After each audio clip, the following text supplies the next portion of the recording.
Hello students, आज हम the Hindu editorial analysis में डिस्कस करेंगे 23 मई को हुआ publish article lower the temperature diffuse the issue.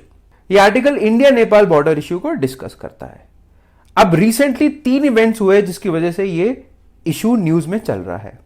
Number 1, जब नवंबर 2019 में जेएनके रीऑर्गेनाइजेशन के बाद इंडिया ने अपना नया ऑफिशियल मैप रिलीज करा तो 3 एरियाज कालापानी, लीपू लेक और लिम्पियधुरा को उत्तराखंड के पिथौरागढ़ डिस्ट्रिक्ट में दिखाया गया।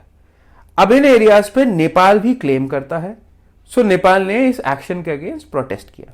सेकंड, अभी हाल ही में एक नई रोड इनॉग्रेट करी गई जो कि धारचूला से लीपू लेक तक जाती है, जो कि कैलाश मानसरोवर का ट्रेडिशनल रूट है।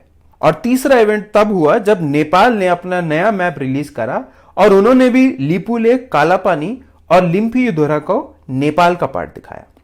अब पहले समझते हैं कि इस इशू के रूट्स कहां पे है। अब ये आर्टिकल बताता है ये इशू शुरू हुआ 1816 में जब नेपाल ने एंग्लो नेपाल वॉर हारने के बाद ट्रीटी ऑफ सगौली को साइन करा।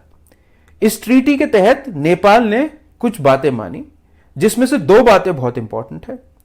नंबर 1, नेपाल ने माना कि काली रिवर के वेस्ट का जितना भी एरिया है वो सारा का सारा एरिया उन्होंने ईस्ट इंडिया कंपनी को परमानेंटली ट्रांसफर कर दिया।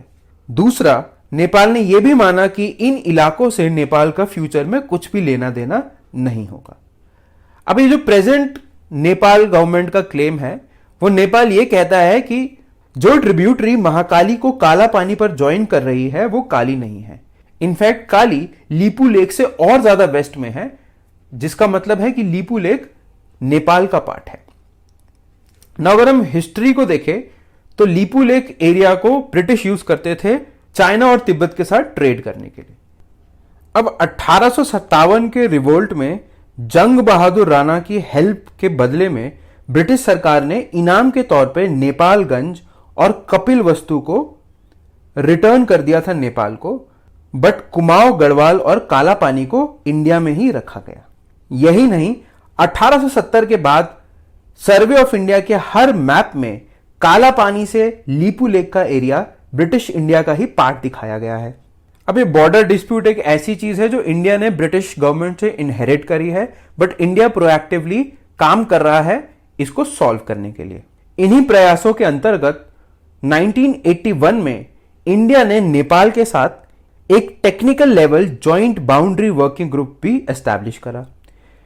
इसका काम था बॉर्डर इश्यूज को रिजॉल्व करना बाय नंबर 1 इंटरनेशनल बाउंड्री की डिमार्केशन और नंबर 2 बाउंड्री पिलर्स की मैनेजमेंट। और इन्हें करने के लिए वो स्ट्रिप मैप्स क्रिएट करेंगे जो कि दोनों साइड्स के सर्वेयर साइन करेंगे और फाइनली उनको दोनों सरकारें साइन करेगी ताकि बाउंड्री इशू रिजॉल्व हो सके। अब ये वर्किंग ग्रुप 98% बाउंड्री को ऑलमोस्ट कवर भी कर चुका है और सिर्फ 2 डिस्प्यूटेड एरियाज बचते हैं, काला पानी और सुस्ता। तो अब इस बॉर्डर इशू को रिजॉल्व करना कोई मुश्किल काम नहीं रह गया है। बहुत सिंपल स्टेप्स है। पहले दोनों गवर्नमेंट्स इन स्ट्रिप मैप्स पे साइन कर दे और दूसरा काला पानी और सुस्ता में जो उनके डिफरेंस ऑफ ओपिनियंस है उनको रिजॉल्व कर ले।